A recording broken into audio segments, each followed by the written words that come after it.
Hello, good evening to all. So, in this video, we will discuss page number 262. Okay, so before starting this video, please cut activity 15.6 since it is not an examination point of view. Okay, and as well as please cut also activity 15.7, which is also not an examination point of view. So hopefully, I think you are clear till now whatever we have studied. Okay, so I'm starting a very interesting topic, that is 15.3.1, and I would like to tell you कि तुम्हारे chapter test में ये question होगा. That is my assurity. So I am revealing one question already, that is ozone layer and its depletion. Okay, which you will see in your chapter test. That's my guarantee. Okay, so please note down कि ozone layer वाला question वो question bank में होगा. अभी chapter number 14 का question bank मैंने वैसे sir को सेंड कर दिया है. ओके, सो होपफुली वो आपको मिल जाएगा क्वेश्चन बैंक, और क्वेश्चन नंबर 15 का भी क्वेश्चन बैंक हम प्रोवाइड करेंगे. ठीक है, so please learn the answer कि ओजोन लेयर उसका डेप्लीशन, ये पूरा आपको लिखना होता है. ये फर्स्ट पैराग्राफ, सेकंड पैराग्राफ, और फिर ये जो दिया है आपको दो इक्वेशन, और लास्ट में जो पैराग्राफ दिया है वो. Okay, year no need to write, साल लिखने की जरूरत नहीं है, लेकिन पूरा थियोरी लिखना होगा. So this is very important question of this whole chapter. ये पूरे चैप्टर में ये सबसे ज्यादा इंपॉर्टेंट क्वेश्चन है, ozone layer and how it is getting depleted. So first of all, I will explain you verbally, then I will read line to line and explain. So ozone layer you have studied in 9th standard in chapter number 14. I'm talking about 9th standard. उसमें आता था ozone layer. Okay, it was your last topic of chapter number 14. ठीक है, so I think you may know something about ozone.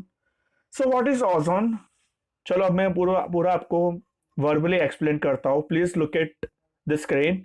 Let's say ये आपका earth surface है. ठीक है, ये अर्थ सरफेस का लैंड लेवल है. अब ये अर्थ सरफेस के लैंड लेवल पे कुछ किलोमीटर हाइट तक एटमॉस्फेयर है, और एटमॉस्फेयर के लास्ट में means I am talking about the outer most layer of earth. I am talking about the outermost layer of Earth, which is layered by a gas that is known as ozone. Ozone is a kind of gas. Whole Earth is, covered by ozone. If we talk about the whole Earth is covered by ozone. So ozone is a one type of layer, okay, which is situating at the outermost layer, as a outermost layer. Okay, so ये तो होता है ozone. सबसे पहले देखिए हमको इसमें क्या पढ़ना होगा कि ओजोन लेयर का फंक्शनिंग. ठीक है, and the main thing is ये ओजोन लेयर का ब्रेकडाउन हो रहा है. In another word we can say उसका डेप्लेशन हो रहा है. इन अनदर वर्ड हम कह सकते हैं कि उसका विनाश हो रहा है. तो वो क्यों हो रहा है उसके हम कंसिक्वेंसेस पढ़ेंगे. सो फर्स्ट ऑफ ऑल ये ओजोन लेयर का फंक्शनिंग क्या होता है, तो ये सब आपको पता होगा कि जैसे कि हम बात करें अर्थ के एटमॉस्फेयर में, सन में से, I am talking about sun के अंदर से, ठीक है, सन के अंदर से कुछ रेज आएंगे अर्थ पर. उस सन रेज में ultraviolet rays are also involved, and that is known as UV ray. उसको अल्ट्रावायोलेट रेडिएशन कहते हैं. वो radiation is very harmful for human body.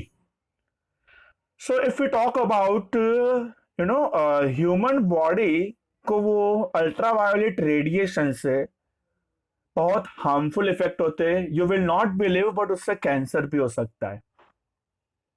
अब कैंसर क्या होता है पता है आपको? आपने नाम सुना होगा कैंसर। चलो कैंसर के बारे में हम डिस्कस करेंगे इसी वीडियो में, लेकिन बाद में पहले हम ओजोन लेयर का फंक्शनिंग पढ़ लेते हैं। चलो मैं आपके इस साथ में एक एक्स्ट्रा नॉलेज शेयर करूंगा that I am having what is about cancer. Okay, I know कि कैंसर क्या होता है, so I will discuss with you. That is not an examination point of view, but only I will discuss for knowledge point of view, for life point of view. Okay, and this topic is also life point of view. See, some topics in our chapter, in our science subject, is not only for examination point of view, but also in life point of view. Because वो chapter सिर्फ पढ़ने के लिए नहीं, लेकिन हमारे real life में भी हमको बहुत हेल्प करते हैं। बहुत सारे ऐसे चैप्टर है, ठीक है। तो इसमें ये यूवी रेस जो होता है, वो यूवी रेस को, चलो वो मैं ब्लू कलर की पेन से दिखा रहा हूं, वो यूवी रेस को ये ओजोन लेयर एब्सॉर्ब कर लेगा, मतलब उसको आगे पास नहीं करेगा। तो बेसिकली ये ओजोन लेयर यूवी रेस को अर्थ पे नहीं आने दे रहा है, उसको एब्सॉर्ब कर रहा है। सो अर्थ पे जो भी ह्यूमन है या जो भी ऑर्गेनिज्म है, ठीक है, वाइल्ड लाइफ ऑर्गेनिज्म है, उनको ये, उन तक ये यूवी रेस नहीं पहुंच पाती है। It can not reach till human beings और other organisms because ozone will absorb it, it will not pass the UV rays. So इससे क्या होता है कि जो यूवी रे की वजह से ह्यूमन को यूवी रे की हार्मफुल इफेक्ट हो रही थी, वो अब नहीं होगी, just because of ozone layer. So this is the functioning of ozone, sorry, this is the functioning of ozone layer. Okay, so ozone layer is very helpful. Okay, it will absorb UV ray, it will not pass UV ray. So human or other organisms can be saved from the harmful effect of the UV rays. So that is called as ultraviolet rays. ठीक है, समझ में आया? Ozone layer का functioning होता है। But somehow, I will discuss what are the reasons behind it, but somehow this ozone layer will get depleted. मतलब क्या हो रहा है, कुछ रीजंस की वजह से ये ओजोन लेयर का, ये ओजोन लेयर है उसका विनाश हो रहा है। सो विनाश होने की वजह से वो ओजोन लेयर में से क्या आ पाएगा, क्या आ पाएगा, वो ओजोन लेयर में से यूवी रेस अर्थ पे आएगी, उसको हम ब्लू कलर से डिनोट कर रहे हैं। सो बेसिकली जो पार्ट में ओजोन लेयर नहीं है, वो पार्ट में से यूवी रेस अर्थ पे आ जाएगी और वो अर्थ के ह्यूमन बींग्स को उस रीजियन में हार्मफुल इफेक्ट करेगी। अब आप बोलोगे कि ऐसा क्यों हो रहा है? ऐसा इसलिए हो रहा है because excessive use of air conditioner and refrigerator by people around us.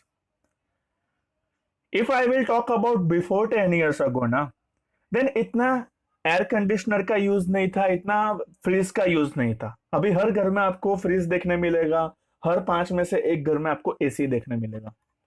So this is the excessive amount of using of AC and refrigerator, कि जिसका यूज करने से उसमें से गैस प्रोड्यूस होता है, that is called as CFC। The full form of CFC is chlorofluorocarbons. ये chlorofluorocarbon क्या करता है, ये ओजोन का ब्रेकडाउन कर देता है। समझ में आया? ये CFC एटमॉस्फेयर में जाके ओजोन का ब्रेकडाउन कर देता है, ओजोन का विनाश कर देता है। ठीक है, ब्रेकडाउन का मतलब टूटना होता है, लेकिन यहाँ पे अगर हमारा ओजोन लेयर टूट जाएगा तो अल्टीमेटली उसका विनाश ही हो जाएगा, इफ यू टॉक अबाउट। ठीक है, so this is the main reason, that is CFC behind the depletion of, you know, behind the depletion of ozone layer. अब आप बोलोगे कि क्या हम लोग एसी और फ्रीज यूज करना बंद कर दे? नहीं, ऐसा तो पॉसिबल नहीं है, because they are the equipments, okay, कि जो पीपल के एडवांटेज के लिए, पीपल के यू नो गुड लाइफस्टाइल के लिए है।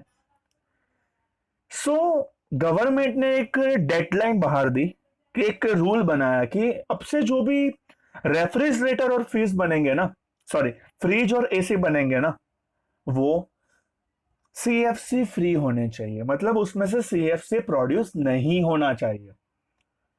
Government is not saying like कि do not use AC and refrigerator, but government telling कि जो भी रेफ्रिजरेटर और फ्रिज बनाया जाए, अब मतलब जो भी एसी और फ्रिज बनाया जाए वो सीएफसी फ्री होने चाहिए, मतलब which will not produce CFC, that is chlorofluorocarbons. So this is all about ozone layer, its functioning, okay, and we have talked about its depletion, and also we have talked about कि उसका depletion होने का reason क्या है. ठीक है. और एक बात बताओ आपको, यू विल गेट शॉक्ड, ये ओजोन लेयर पॉइजन है. मतलब आप बोलोगे कि यार ऐसा कैसे हो सकता है, ओजोन लेयर तो हमको सन के हार्मफुल इफेक्ट से बचाता है ना, तो फिर वो पॉइजन कैसे हुआ. सही बात है या गलत बात है? Are you getting my question? Ozone, ozone जो गैस है, ओजोन गैस, ठीक है, ओजोन गैस, वो गैस पॉइजन है.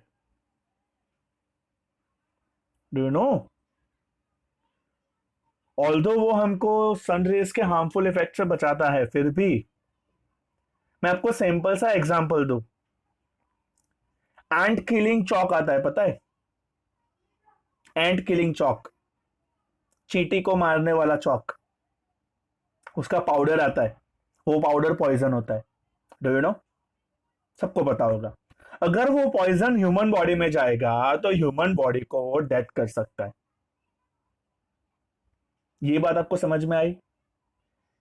लेकिन वही एंट किलिंग चौक को अगर हम इंसेक्ट पे डालेंगे तो इंसेक्ट की डेथ कर देगा. सो बेसिकली वही एंट किलिंग चौक हमको बचा रहा है इंसेक्ट से, लेकिन अगर ह्यूमन बॉडी में जाएगा तो उसको पॉइजनस इफेक्ट कर सकता है. सेम वे ओजोन लेयर जो है वो हमको यूवी रेडिएशन से बचाता है, लेकिन अगर ह्यूमन के ब्रेथ में जाएगा, ह्यूमन के रेस्पिरेशन में जाएगा, ह्यूमन के नोज में जाएगा, तो वो ह्यूमन को पॉइजनस इफेक्ट कर सकता है.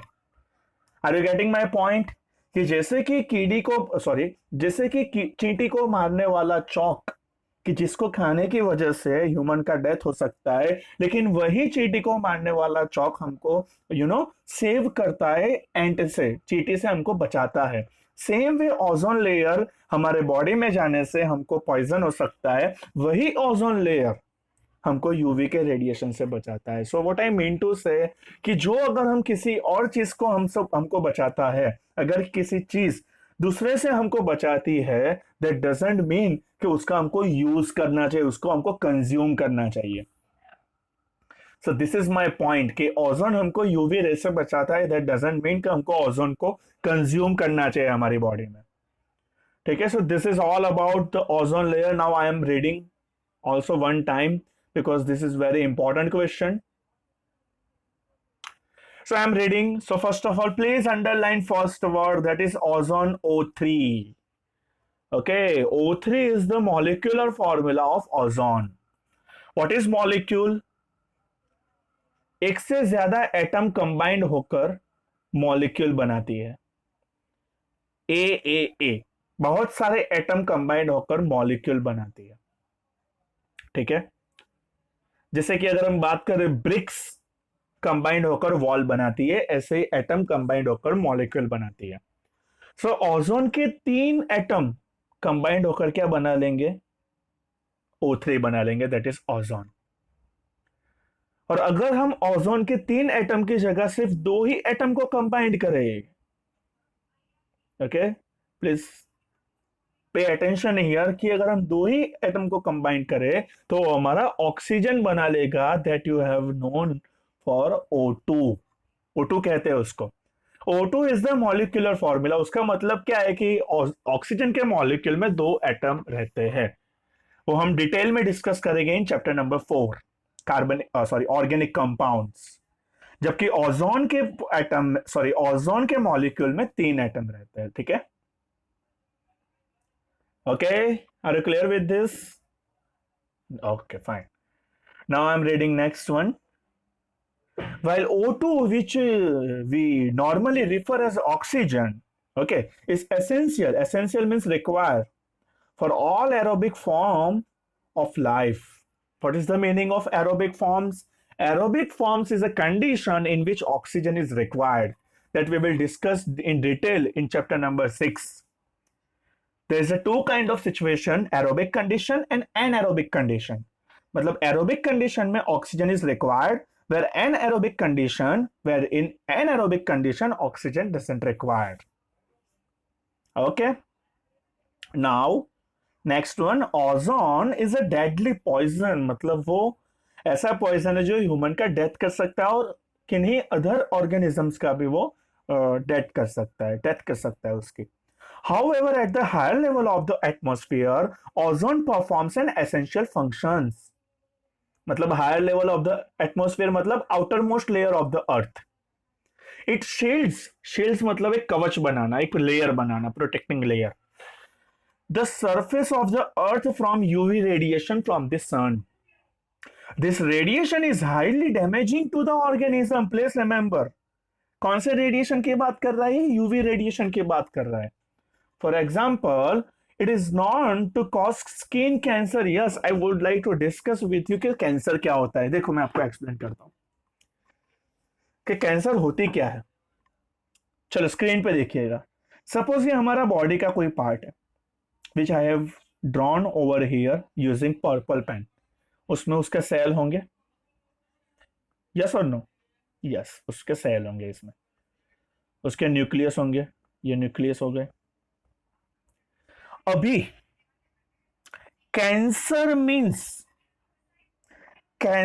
Means excessive growth of poisonous cell.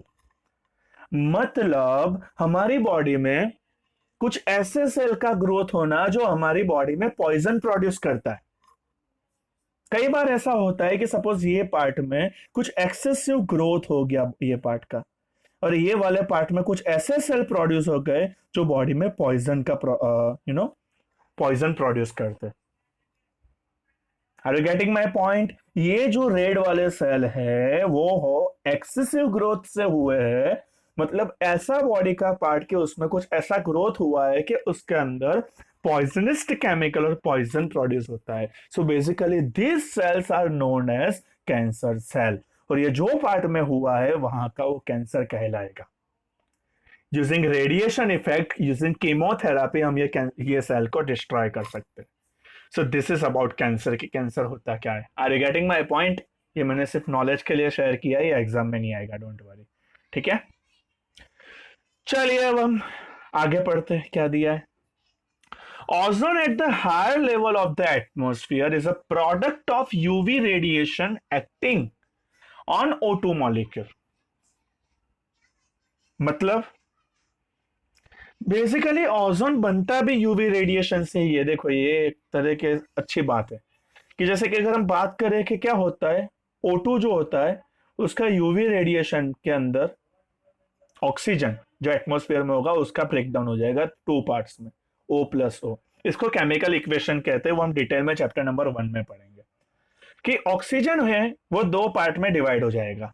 Okay, इस साइड को रिएक्टेंट कहते हैं, इस साइड को प्रोडक्ट कहते हैं, वो हम चैप्टर नंबर 1 में डिटेल में डिस्कस करेंगे. सो बेसिकली ऑक्सीजन का जो बाय मॉलिक्यूल है, मतलब ऑक्सीजन के अंदर जो डाई एटम है उसका मोनो एटम में कन्वर्जन हो गया, मतलब सिंगल एटम में कन्वर्जन हो गया.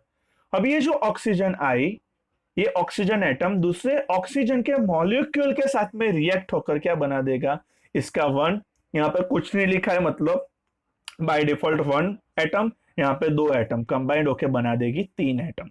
सो बेसिकली हमको मिल जाएगा ऑक्सीजन में से ओजोन. सो बस उसमें वही लिखा है. Okay, that you can read. अगर नहीं समझ में आए तो पूछ लीजिएगा.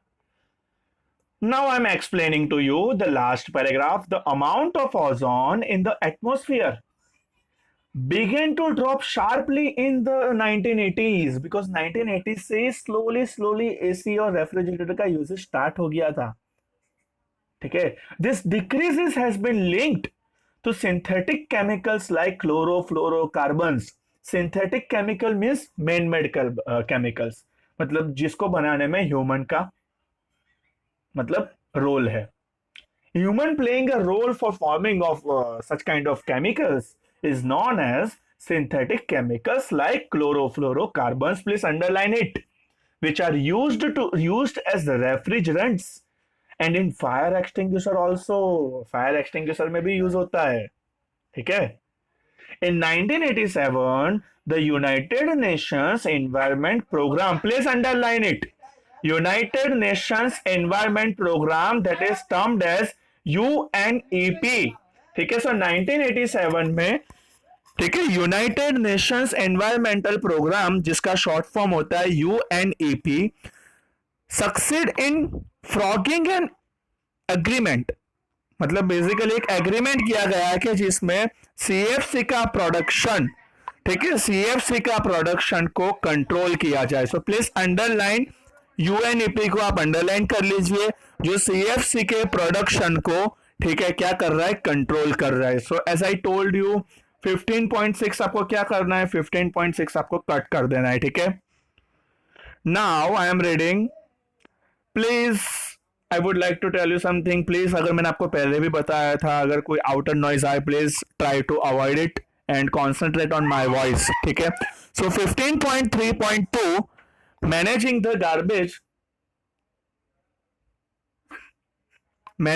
garbage we produce.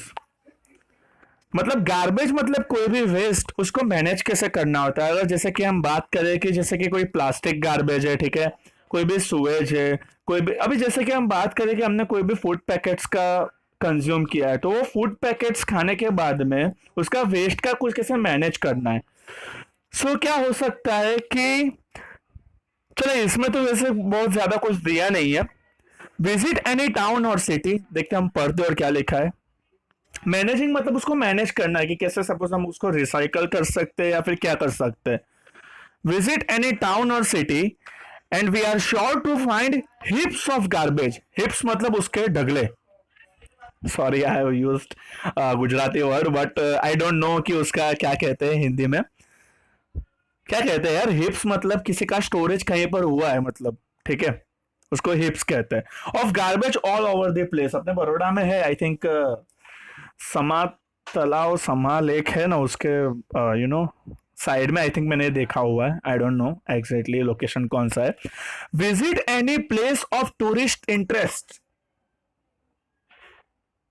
And we are sure to find the place littered with empty food wrappers. सही बात है. अगर कोई भी आप टूरिस्ट प्लेस पे जाइए, मैंने देखा हुआ है, जैसे कि अगर हम बीचेस की बात कर रहे हैं ना, उसमें अगर फूड रैपर्स देखने मिलेंगे, अरे बहुत दिक्कत वाली बात है, क्योंकि यही फूड रैपर्स अगर समुद्र में जाएंगे, सो बेसिकली आगे समुद्र में जाकर जो एक्वेटिक एनिमल्स होते हैं, जो पानी में रहते हैं, उनको वो प्रॉब्लम कर सकता है रेस्पिरेशन करने में, मतलब ब्रीदिंग में. In the earlier classes, we have talked about the problem of dealing with the garbage that we can generate. वो I think chapter number 16 में भी वापस से पढ़ने में आएगा कि कैसे हम उसका रिसाइकल कर सकते हैं, जो भी हम गार्बेज प्रोड्यूस करते हैं उसको. Let us now look at the problem at bit more deeply, मतलब थोड़ा सा और ज्यादा डीप में देखेंगे, वो नेक्स्ट वीडियो में आएगा, ठीक है. एक्टिविटी 15.7 भी कट करना है. So basically this is all about page number 262.